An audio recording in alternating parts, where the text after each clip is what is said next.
নমস্কার, doctor Indradip Maiti, consultant nephrologist, Apollo hospital, Kolkata. আজকের টপিকটা আমরা যেটা ডিসকাস করব সেটা হচ্ছে খাবার দাবারের রুচি। মানে কিডনি পেশেন্টদের সাধারণত একটা কমপ্লেন হয়ে থাকে যে খিদে পাচ্ছে না, মূলত যাদের ডায়ালিসিস পেশেন্ট যাদের রয়েছে and almost nearing dialysis patient. So এই জিনিসটা কেন হয়, কেন কিডনি সমস্যা হলে খাবার দাবারের রুচিটা চলে যায়?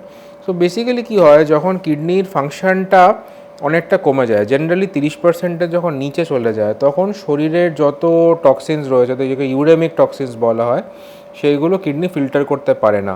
তো এইগুলো শরীরের যেইগুলো অ্যাপেটাইট সেন্টার, যেটা ব্রেনের মধ্যে আছে, সেইগুলোতে এফেক্ট করে। তাছাড়া যদি বেশি ইউরিয়া ক্রিয়েটিনের লেভেল বাড়া থাকে, তখন পেটের মধ্যে নানা ধরনের সমস্যা হয়ে থাকে, যেইগুলো হচ্ছে খাবারের অ্যাবজর্পশন, মানে যেটা যেটা খাওয়া দাওয়া হয় সেটার অ্যাবজর্পশন, কিংবা হচ্ছে যে খিদে বাড়ানো। কারণ খিদে অ্যাপেটাইটটা কিন্তু পেট থেকেও কিছু হরমোন যেটা সিক্রিট হয়, তাছাড়া ব্রেন থেকেও কিছু হরমোনস থাকে সিক্রিট হয়, এটার জন্যই খিদেটা পায়। তো এই ব্রেন গাট অ্যাক্সিসটাকে অল্টার করে।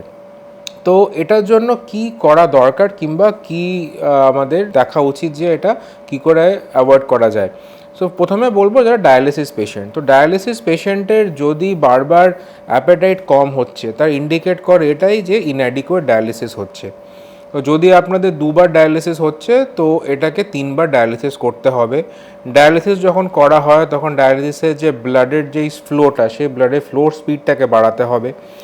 আর জেনারেলি দেখা যায় যে 3বার যারা ডায়ালিসিস করে তাদের কিন্তু এই সমস্যাগুলো হয়ে ওঠে না।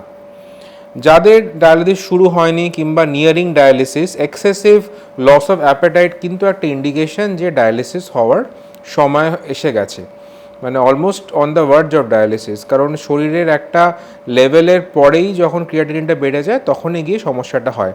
তাছাড়া যদি আর অন্য কোনো সিমটমস নেই অ্যাপার্ট ফ্রম এই অ্যাপেটাইট লস, কোনো শরীরে ফোলা নেই কিংবা পেচ্ছাপ ঠিকঠাক হচ্ছে, তখন ডায়ালিসিসের জন্য আমরা ওয়েট করতে পারি। And in the meantime কিছু মেডিকেশনস রয়েছে, মেজেস্ট্রল জাতীয় কিছু অ্যাপেটাইট সিমুলেন্টস রয়েছে, সেইগুলোকে আমরা দেওয়া যেতে পারি। কিন্তু একটা জিনিস মনে রাখতে হবে যে মেজেস্ট্রল জাতীয় যে ওষুধগুলো আছে, এইগুলো কিন্তু শরীরে অনেক জল জমায়, অনেক জল রিটেনশন করায়।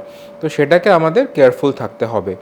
অ্যান্ড তাছাড়া মেনলি বাকি যেই প্যারামিটার্সগুলো আছে, calcium phosphate level, haemoglobin level, bicarbonate level, এইগুলোকে অপটিমাল লেভেলে রাখতে হবে। পুরোটাই যদি সব কিছু ব্যালেন্সে থাকে, তাহলে এই যে সিমটমসগুলো যেগুলো রয়েছে অ্যাপেটাইট লস, সেটা কিন্তু আমরা অনেকটাই কন্ট্রোল করতে পারবো।